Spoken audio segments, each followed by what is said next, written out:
Hi, this is Sai Sairam.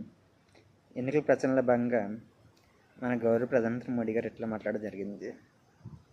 Polavaram ప్రాజెక్టును ఉద్దేశించి Jagan Polavaram project నీరు గార్చాడని, దాన్ని ఊసే తేలేదని, పోలవరం ప్రాజెక్టును ఒక ఏటీఎంలో మార్చుకున్నారని చెప్పడం జరిగింది.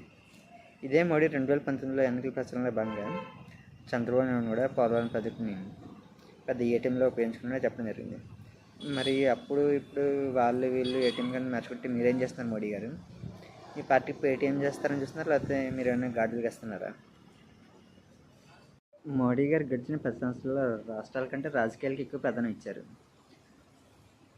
అందుకే మన కేసీఆర్ కాకెట్లు అన్నాడు మోడీని, నువ్వు మోడీ కాదురాబాయ్ పెద్ద కేడీవని. గడిచిన 10 సంవత్సరాల్లో దేశంలో కానీ రాష్ట్రంలో కానీ మోడీ చేసిందంటే ఏమీ లేదు. చేశాడు గొప్పగా చెప్పుకోవడానికి ఏమన్నాయంటే, దేశంలో అయితే మతాల మధ్య గొడవలు పెట్టాడు. మన ఏపీకి వస్తే బ్యాంకుల లోన్లు ఎగ్గొట్టిన నాయకులు అందరికీ టికెట్లు ఇచ్చాడు. అది తప్ప మోడీ గురించి అంత గొప్పగా చెప్పినకైతే నాకేం కనిపించలే.